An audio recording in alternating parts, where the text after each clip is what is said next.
Bienvenue sur Africa 24 dans cette nouvelle édition du QG News. Voici les titres de l'actualité. Afi N'Guessan, le président du Front populaire ivoirien, maintient le rassemblement prévu pour ce mercredi devant l'Assemblée nationale. Objectif, protester contre le projet de la nouvelle constitution qui sera présenté. Revalorisation du poivre de Penja au Cameroun, reconnu mondialement pour sa qualité. Le poivre de Penja est un produit sur lequel les autorités comptent désormais rentabiliser. Et puis, en fin d'édition, nous irons à la découverte du film Queen of Katwe. L'équipe et le réalisateur parlent de leur lien personnel avec l'histoire d'un jeune prodige d'échecs en Ouganda. En Éthiopie, les autorités ont décrété 3 jours de deuil national à compter de ce lundi 3 octobre 2016. En cause, le mouvement de foule de ce dimanche 2 octobre lors du plus important festival Oromo qui a coûté la vie à au moins 58 personnes. Le président du Front populaire ivoirien, Afi N'Guessan, sera reçu ce mardi par le ministre de l'Intérieur, Ahmed Bakayoko. Objectif, analyser ensemble les tenants et les aboutissants du rassemblement prévu ce mercredi 5 octobre devant l'Assemblée nationale et dans le cadre de la protestation du projet de la nouvelle constitution. Le président du FPI maintient donc ce rassemblement. On écoute Afi N'Guessan à ce propos. D'abord, la manifestation est un devoir républicain, un devoir démocratique. Au moment où ce projet passe et que le chef de l'État va à l'Assemblée pour faire cette déclaration politique, il est bon que tous ceux qui ne sont pas d'accord avec ce projet puissent eux aussi, et de leur côté, exprimer leur désaccord pour que les Ivoiriens notent bien que le projet n'est pas consensuel. Il y a des voix discordantes qui appellent à revoir le projet et à l'engager sur des bases consensuelles. C'est d'abord ça. Donc un principe, le principe de ne pas être d'accord, il faut pouvoir l'exprimer, il faut que cela soit entendu.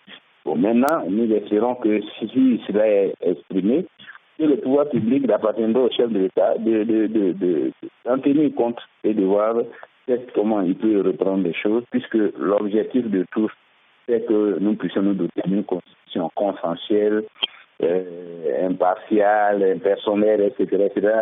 Il parle même d'un texte fédérateur. Donc, on ne peut pas atteindre ces objectifs-là si on poursuit le projet dans les conditions actuelles.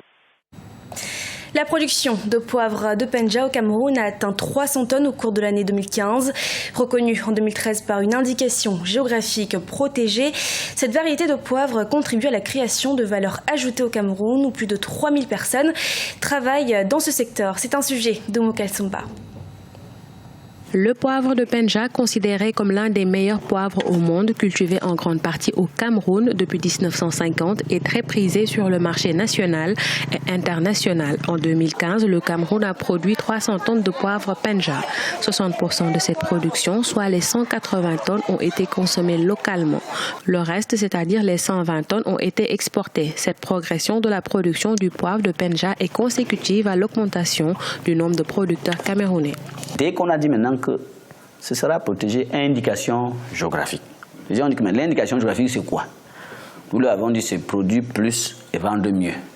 Mais produire plus de façon encadrée à travers une démarche qualité que nous a consigné dans un document qu'on appelle le cahier des charges. Dès que le producteur s'est rendu compte qu'à travers ce projet, il pourra produire plus et vendre mieux, ils ont commencé donc à affluer. Beaucoup de gens qui font des extensions, beaucoup de gens qui viennent s'installer pour commencer à cultiver du poivre.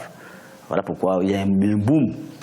Reconnu en 2013 comme étant une IGP, indication géographique protégée, le poivre de Penja contribue à la création de valeur ajoutée au Cameroun. Plus de 3000 personnes s'activent dans ce secteur. Aujourd'hui, l'augmentation des rendements passera nécessairement par l'accroissement des terres cultivables.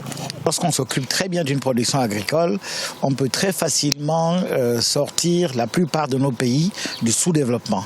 Ici, on a l'exemple du poivre de Penja, mais on peut, sur le triangle national, avoir 25 spéculations agricoles qui soient capables de booster notre économie. Le poivre de Penja, condiment du terroir camerounais, attire de plus en plus d'investisseurs. En septembre 2013, son kilogramme était fixé à 2500 francs CFA. Un an plus tard, il est passé à 8000 francs CFA. Aujourd'hui, le prix du kilogramme avoisine les 14 000 francs CFA. L'Algérie dispose désormais de la 4G. Le lancement de l'Internet 4e génération a eu lieu ce 1er octobre. Une opération qui entre dans le cadre de la modernisation du déploiement du réseau des télécommunications à travers tout le territoire national. Corinne Kandem. La 4G désormais disponible en Algérie. C'est au siège de l'agence commerciale de l'opérateur public de téléphonie mobile, Mobilis, que Ouda Farouane, la ministre des Technologies, de l'Information et de la Communication, a lancé ce samedi 1er octobre l'Internet de 4e génération. Une preuve de l'engagement de l'Algérie, selon la ministre, à rattraper son retard dans le domaine de la téléphonie mobile.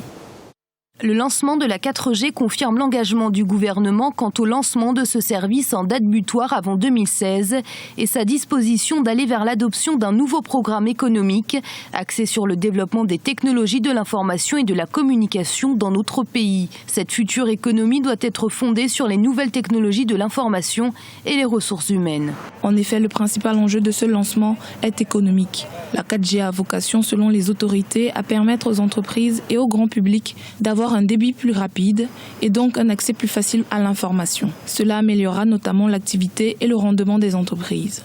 En tant qu'entreprise publique qui appartient à 100% aux Algériens, je suis extrêmement fier parce que cela combat la fatalité qui dit que les entreprises publiques et les entreprises algériennes sont vouées à l'échec. Donc vous voyez que grâce au travail des collègues de Mobilis, aux nuits passées à étudier les offres, à préparer les stratégies, aujourd'hui, ce travail a donné ses fruits puisque nous avons été classés numéro 1 et nous allons porter fièrement cette position pour permettre à l'Algérie d'aller rapidement sur le déploiement de la 4G, sachant que cette fois-ci, la bonne nouvelle pour l'Algérie et pour les Algériens, c'est que contrairement à la 3G, nous sommes parmi les rares pays en Afrique à lancer la 4G et cette fois-ci, nous ne sommes pas en retard, nous sommes bien en avance. Dans l'immédiat, l'opérateur public Mobilis affirme pouvoir couvrir 10% du territoire, un objectif qu'il partage avec les deux autres opérateurs téléphoniques, Ooredoo et Djezzy, qui devront également garantir la même couverture. La réalisatrice et les acteurs du film Queen of Katwe racontent leurs expériences. L'équipe et le réalisateur parlent en effet de leurs liens personnels avec l'histoire d'un jeune Ougandais prodige d'échecs en Ouganda. Oumo Kalsumba. Queen of Katwe, la vraie histoire d'une championne des jeux d'échecs. Ce long métrage raconte le vécu d'une jeune Ougandaise vivant dans le bidonville de Katwe à Kampala, devenue championne d'échecs. Fiona Metesi, analphabète, a été élevée par Harriet, sa mère, vendeuse de légumes, qui se bat au quotidien pour nourrir sa progéniture. La vie de la petite Fiona Metesi a changé le jour où elle a fait la connaissance de Robert Katendi, qui l'inscrit aux jeux d'échecs. La native de Katwe devient tellement passionnée par les échecs qu'elle finit par participer aux tournois internationaux. Après des années d'expérience marquées par des compétitions un peu partout dans le monde, Fiona gravit les échelons et intègre l'équipe ougandaise aux Olympiades d'échecs en Russie.